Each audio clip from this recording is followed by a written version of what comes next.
ससुराल में जाके भूल गई पियवा के पाक भूल गई डीजे सुमित सतीश रैना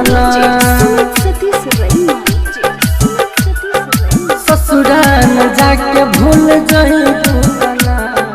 SK recording studio Delhi Chhatarpur पियवा के पाक भूल गई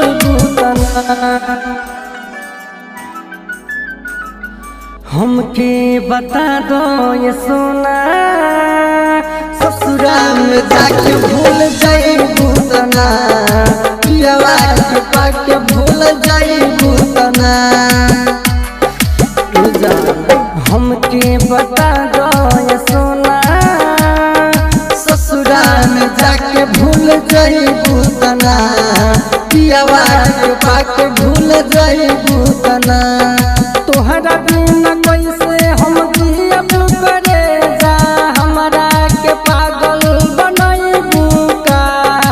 हमके बता दो ये सोना ससुराल में जाके भूल जाइबू तना पियवा के पाके भूल जाइबू तना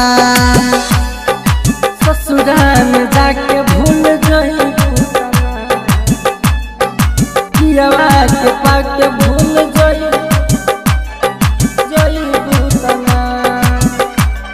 SK recording studio Delhi Chhatarpur पियवा के पाके भूल जाइबू तना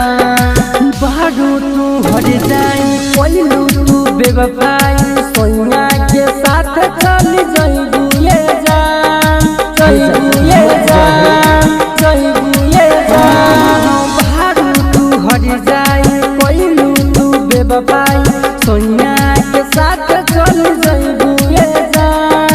बचपन के प्यार तू भुला के करे जा सोनिया के साथ खुश रहबू का हमके बता दो ये सोना ससुराल में जाके भूल जाइबू तना पियवा के पाके भूल जाइबू तना ससुराल में जाके भूल जाइबू तना पियवा के पाके भूल जाइबू तना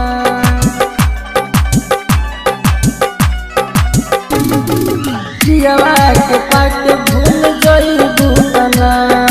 रंजन राइटर से कइले बू शादी तू धइले बू दुल्हन के भेसये जान भेसये जान भेसये जान तुहरा के चाहिए जनमों से ज्यादा हो तुहरा दिल नाही जिए पाइबे जान राजा अभिनस बबल चंदन के भुला के कोनवो पर नाही बतियबू का हमके बता दो ये सोना ससुराल में जाके भूल जाइबू तना पियवा के पाके भूल जाइबू तना हमके बता दो ये सोना ससुराल में जाके भूल जाइबू तना पियवा के पाके भूल जाइबू तना SK recording studio Delhi Chhatarpur mobile number 9910 2777 39।